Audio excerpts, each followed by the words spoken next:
വഖഫ് ബോർഡുമായി ബന്ധപ്പെട്ട് ഉന്നയിച്ച പ്രശ്നങ്ങളിൽ മുഖ്യമന്ത്രിക്ക് മറുപടിയില്ലെന്ന് സിപിഐഎം കേന്ദ്ര കമ്മിറ്റി അംഗം പി രാജീവ്. സുപ്രീം കോടതി കേസ് പരിഗണിക്കാനിരിക്കെ സാവകാശം ചോദിക്കുന്നതിന് പകരം 14-ാം വകുപ്പ് അനുസരിച്ച് ബോർഡ് പുനഃസംഘടിപ്പിക്കുമെന്ന് സർക്കാർ കോടതിയെ അറിയിച്ചത് മുസ്ലിം സമുദായത്തെ വഞ്ചിക്കലാണെന്നും പി രാജീവ് ചൂണ്ടിക്കാട്ടി. 2014-ൽ UDF ഭരണകാലത്ത് വഖഫ് ബോർഡിന്റെ കാലാവധി കഴിഞ്ഞ് 1 വർഷം കഴിഞ്ഞാണ് പുതിയ ബോർഡ് രൂപീകരിച്ചത്. എന്നിട്ടാണ് കഴിഞ്ഞ LDF സർക്കാർ വഖഫ് ബോർഡ് പുനഃസംഘടന മനഃപൂർവ്വം വൈകിച്ചുവെന്ന് ആരോപിക്കുന്നതെന്നും പി രാജീവ് വ്യക്തമാക്കി. വഖഫ് ബോർഡ് പുനഃസംഘടനയുമായി ബന്ധപ്പെട്ട് കോടതിയിൽ സർക്കാർ എടുത്ത നിലപാട് സംബന്ധിച്ച് ഉന്നയിക്കപ്പെട്ട ചോദ്യങ്ങൾക്കൊന്നും മുഖ്യമന്ത്രിക്ക് മറുപടി ഉണ്ടായില്ലെന്ന് CPIM കേന്ദ്ര കമ്മിറ്റി അംഗം പി രാജീവ് ചൂണ്ടിക്കാട്ടി. സുപ്രീം കോടതി ഒക്ടോബറിൽ കേസ് പരിഗണിക്കാനിരിക്കുകയാണ്.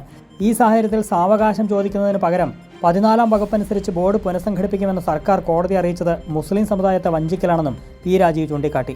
2014-ൽ UDF ഭരണകാലത്ത് വഖഫ് ബോർഡിന്റെ കാലാവധി കഴിഞ്ഞ് 1 വർഷം കഴിഞ്ഞാണ് പുതിയ ബോർഡ് രൂപീകരിച്ചത്.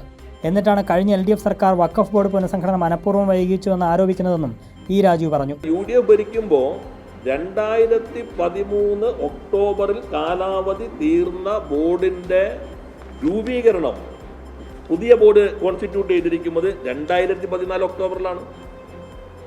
1 വർഷം കഴിഞ്ഞിട്ടാണ് കോൺസ്റ്റിറ്റ്യൂട്ട് ചെയ്യുന്നത്. അതിനകത്ത് അദ്ദേഹം പറയാണ് ഈ നിയമങ്ങാനും വരാൻ പോകുന്നത് മനസ്സിലാക്കിയിട്ട് നോൺ മുസ്ലിമിനെ പിന്നെ ഉൾപ്പെടുത്താൻ വേണ്ടി പിണറായി ഗവൺമെന്റ് ഇത് ഒഴിച്ചിട്ടു എന്ന് പറയുമ്പോൾ ഇതൊക്കെ നോക്കിയിട്ട് വേണ്ടേ വരാൻ. ലേബർ കോഡ് നടപ്പാക്കാൻ സർക്കാർ തീരുമാനിച്ചിട്ടുണ്ടെങ്കിൽ പിന്നെ എന്തിനാണ് ചർച്ച?